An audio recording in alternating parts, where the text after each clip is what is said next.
Hello আম্মা। কিরে মা, কালকে তো ঈদের বাজার করা হয়েছে তোর? না মা, এইবার ঈদে আমি আর কিছু কিনি নাই। বছরের একটা ঈদ কিনোস নাই, আমার আগে কস না কেন? আমি টাকা পাঠাই দিতাম ওই দিয়ে কিনতি। না মা, এখনো কিনি নাই, দেখি পরে কিনমুনে।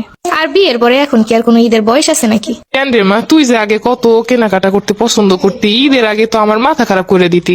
আর সেই তুই বলতেছিস ঈদের জামা কাপড় লাগবো না। হ মা, আমারও যে এখন অনেক দায়িত্ব। আচ্ছা আমি টাকা পাঠাই দিতাছি, তুই কিছু কিনে নিস। আমার লাগবো না, আমার তুমি ওই দিয়ে কিছু কিনা খাইও। হাতে কি মেহেন্দি দিছোস? না মা, দেখি দিতে পারি কিনা।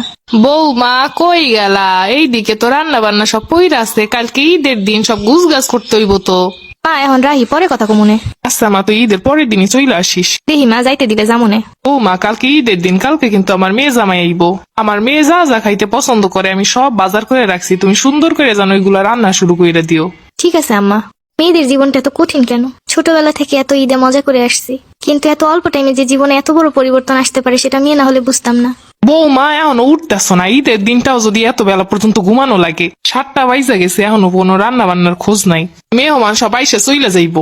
আম্মা, আমি রাত 3টা পর্যন্ত সবকিছু গুছগাছ করে তারপরে শুয়ে পড়ছিলাম মা, এর জন্য দেরি হয়েছে। ঈদের দিনটা একটু খেয়াল থাকে না কয়টা বাজে? মা মা ওর তোর না ঈদের জামা পরতে হইব, নতুন জামা নতুন জুতা, আমি তো তোর জন্য সেমাইও রান্না করছি, ওঠ মা।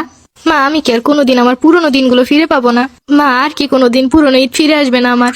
বৌমা মেহমান আসছে, সব খাবার দাবার দাও। সকাল থেকে কাজ করতে করতে মাথা ঘুরাচ্ছে, একটু বসতে আসলাম। হ্যাঁ মা, আসি। কিরে মা, সকাল থেকে ফোন দিতাছি ধরস না কেন? মা, একটু কাজে ব্যস্ত ছিলাম। ঈদের জামা কাপড় পরছিস, মেহেন্দি লাগাইছিস? না মা, এখনো পড়া হয় নাই, পড়বো অনেক ফ্রি হইয়া। কি বলিস, 2টা বাজলো দুপুর, এখনো পর্যন্ত ঈদের জামা কাপড়ই পরিস নাই? তারপরে তোমার কথা বলো, তুমি কি ঈদের শাড়ি পরছিলা? আরে মা, আমি তো শাড়ি পইরা তোর খালামণিদের বাসায় সব জায়গায় ঘুরে আসছি। আব্বা পাঞ্জাবি পরছিল। আরে মা, তোর আব্বা পাঞ্জাবি পইরা নামাজ পইরা আইছে। কখন হইতে ডাকতাছি, এখনো খোঁজ নাই। আচ্ছা আমার রাহি, পরে কল দিমনে। আম্মা আসতাছি, আমি একটু মায়ের সাথে কথা কইতাছি। সারাটা দিনই মোবাইল হাতের কাছে রাখুন লাগে। আচ্ছা আমার রাহি, পরে কথা কমুনে। সবাইকে অগ্রিম ঈদের শুভেচ্ছা। বিয়ে হওয়ার পরে মেয়েদের ঈদ মনে হয় এমনই হয়।